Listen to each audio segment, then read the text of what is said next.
What's up guys, CJ here, and welcome back to another all-new review from Nightwing. This week we're reviewing issue number 1, technically the first issue of this new arc, Better Than Batman, after a brief reintroduction to Nightwing in the Nightwing Rebirth one-shot from a couple of weeks back. And do me a favor, remember that arc name because we are going to talk about it a little more in a minute or two. After last issue revealed that Nightwing would be going undercover with the Parliament of Owls and playing double agent, kinda sorta sticking to Grayson's espionage theme, a lot of folks including myself wondered how that would work, and how it would feel over the course of the book.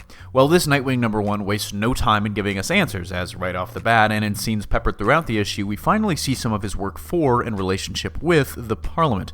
As this issue opens, we find Dick on a job for the Parliament, protecting an Italian diplomat from assassinations at the hand of a Cobra agent, all the while dropping her a reminder that the Parliament is watching. But even though he accomplished his mission, the Parliament isn't happy. He's still pulling punches, he's not committed, he's on their side, but he clearly has hesitations about killing and stealing for an organization that doesn't have those same pauses. So, to attempt to correct this character flaw, the Owls team him up with Raptor, a new agent of theirs who, let's just say, doesn't share those same moral and ethical qualms. We also get to see more of his relationship with Bruce and other Bat Family characters through some scenes at Wayne Manor and around Gotham, but this book goes to some lengths to stress the point that Dick is essentially on his own, at least for this arc.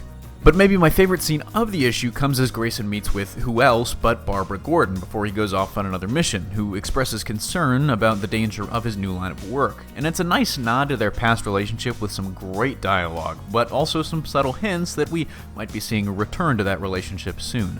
The issue reaches a climax as Grayson, on a mission in Moscow, comes face to face with his new partner, Raptor, revealed as the man who killed Lincoln March in the previous issue and sporting a nifty clawed gauntlet, who sees his role as more of a mentor who's going to teach Grayson the hard way that Batman did not prepare him for this world, hence the title of this arc.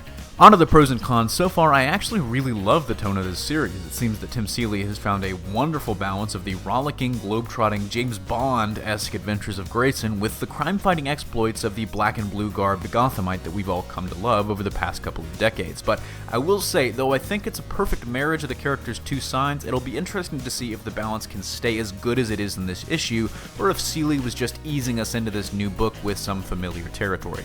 The art is also simply exceptional, in my opinion. From a technical perspective, it isn't the best. I mean, it's not the photorealism of Alex Ross or the beautiful scenes of Mikael Janin, but it just feels like a perfect fit with the tone of the series. It's beautiful but gritty, it's classic but cutting edge, with an uncanny ability to really capture a scene and set the tone perfectly in sync with Seeley's writing.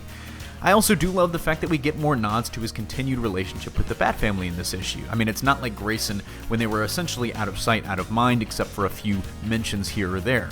Whether he's helping mentor Damian or going on a date/not date with Barbara, it's good to see those characters return to being a major factor in his stories, especially Barbara Gordon.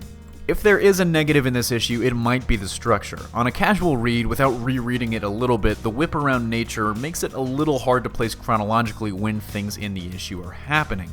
And the only other real negative I have is that Bruce's unwillingness to help Dick seems odd. I mean, his demeanor is almost completely changed from the last issue. His aversion to give his original word any advice about his situation just seems a little bit out of character. I mean, I get that Dick can make his own decisions, which is basically Batman's excuse, but it just strikes me as a little strange.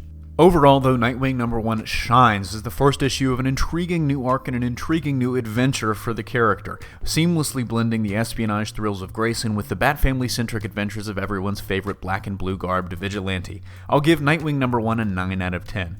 So, let me know your thoughts on this issue down below. Don't forget to smash that like if you like what you saw, subscribe for more great content every single day, and consider supporting us on Patreon for access to exclusive goodies like every episode of Comic Book Versus 11 days before they'll hit YouTube.